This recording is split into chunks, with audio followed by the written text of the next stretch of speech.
Assalamualaikum warahmatullahi wabarakatuh. Waalaikumsalam warahmatullahi wabarakatuh. Terima kasih Kiai Said Agil sudah menerima kami di pesantrennya Sakofah ya namanya. Kiai, terima kasih sekali lagi. Kita ini kan dalam suasana Idul Fitri ya Kiai. Saya ingin tahu sih kebiasaan Ketua Umum PBNU ini seperti apa di Idul Fitri.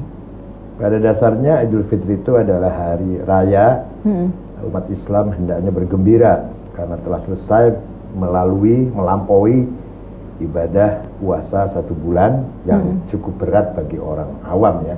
Kalau bagi orang khawas puasa biasa-biasa aja. Maka setelah membangun hubungan dengan Allah dengan hubungan yang sangat baik, suci lah, bersih dari hawa nafsu, dari interest, dari tamak, rakus, mengendalikan hawa nafsunya, maka tinggal kita perbaiki hubungan dengan sama umat manusia, sesama saudara. Datanglah Lebaran yang kita maknai dengan Idul Fitri, artinya al-aidin ila fitrah wal faizina ila rahmah wal maghfirah. Kembali kepada kesucian dan kita menang mendapatkan ampunan dan rahmat Allah. Oh, karena itu kita kerap kali mengucapkan minal aidin wal faizin. Ya, itu doa itu. Kemudian diadakan atau kita mengadakan silatul arham. Yang muda sowan kepada yang tua, baik anak kepada ayah maupun murid kepada guru atau kepada tokoh masyarakat, pimpinan kita.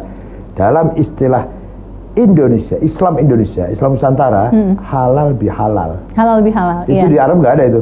Walaupun kata itu strukturnya bahasa Arab, halal bihalal, tapi makna halal bihalal di Arab nggak ada. Itu Arab Jawa itu. Arab Jawa. Halal bihalal artinya halal, tukar halal lah, halal, saling memaafkan, saling minta halalnya seperti itu ya. Saling menghapus sangkutan dosa atau apa. Selain halal bihalal, ada tidak spesifik tradisi NU yang biasa Kiai dan keluarga kerjakan? Di kalangan pesantren, kalau memasuki tanggal 2 Syawal itu puasa lagi sampai 6 hari. Iya. Pahalanya besar sekali. 6 hari puasa di bulan Syawal, pahalanya besar sekali. Itu dilakukan oleh para santri di pesantren dengan kiai-kiainya. Jadi kalau saya kadang puasa kadang enggak. Karena banyaknya tamu ya. Banyak tamu atau saya sendiri bertamu. Saya sendiri berkunjung atau saya menerima tamu. Jadi biasanya sudah 3 hari di Jakarta, setelah itu saya ke Cirebon, masih ada paman, ada adiknya ayah. Ada pesantren juga di sana? Ada ayah, Cirebon. Kempek 3.000 santrinya sekitar 3.000. Dulu yang bangun kakek saya, kemudian ayah, kemudian kakak pun sudah meninggal. Tinggal saya yang tua. Ada adik juga di sana. Ada Idaya Sanawiyah Aliyah SMK, ada perguruan tingginya juga. Saya tadi sempat berbincang dengan beberapa santri di pondok pesantren ini begitu ya.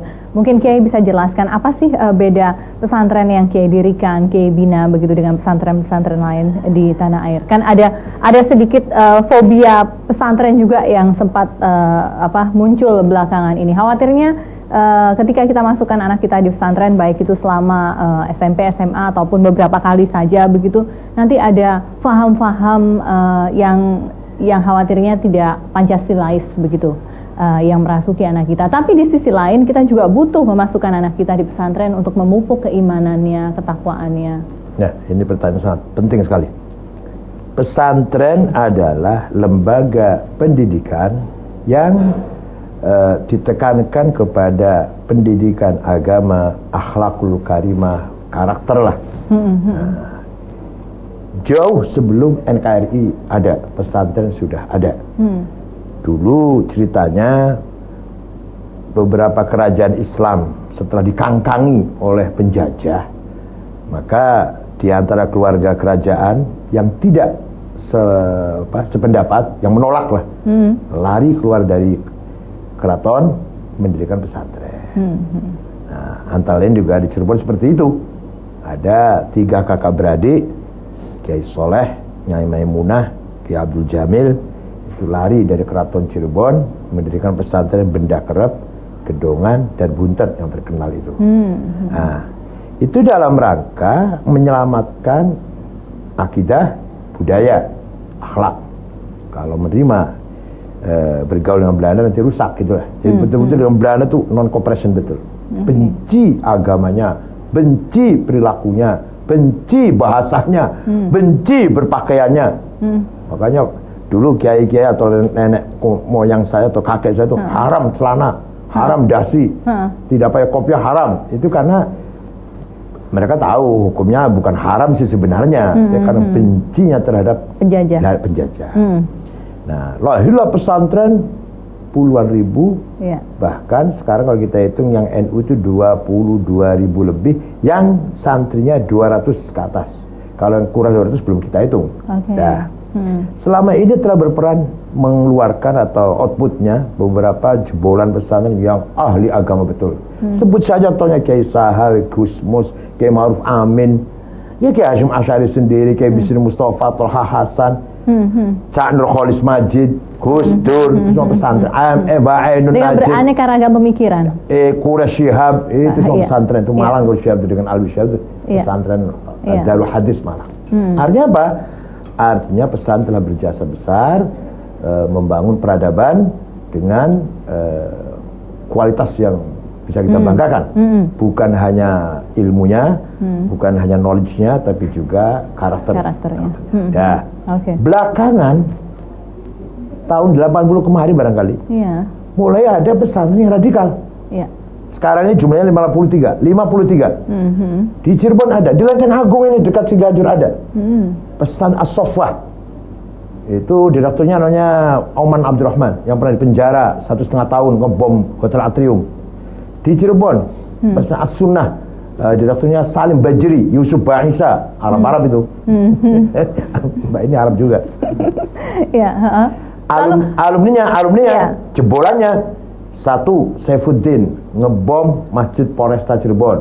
2. Syarifuddin dari Desa Manis Kidul, Kecamatan Jalaksana Kuningan, ngebom Ritz-Carlton. 3. Ahmad Yusuf di Losari ngebom Gereja Bethel. Nah, walhasil ini ada beberapa pesantren baru muncul sekarang ini akhir-akhir yang bertentangan, bertolak belakang dengan pesantren yang dibangun oleh kiai-kiai. Nah, harusnya diapakan pesantren seperti ini? 53 pesantren ini semuanya bukan NU, Wahabi. Dan juga bukan Muhammadiyah. Bukan Muhammadiyah. Kalau pesantren NU saya jamin tidak ada satupun yang ngebom atau yang menjadi teroris pesantren NU. Dari 22.000 pesantren. Yang paling besar Sidogiri, pesantren 15.000 Pasuruan, yang juga kaya raya omsetnya sampai 3,8 triliun, itu pesantren itu. Kemudian Lirboyo 15.000 santrinya 12.000 lah, dan Situbondo yang besar-besar. Untuk kawan-kawan kita atau saudara-saudara kita yang masih memiliki paham yang berbeda ini, NU akan menerapkan pembinaan seperti apa? Nanti kita bicarakan ya, Kiai. Usai jeda berikut ini tetaplah bersama kami.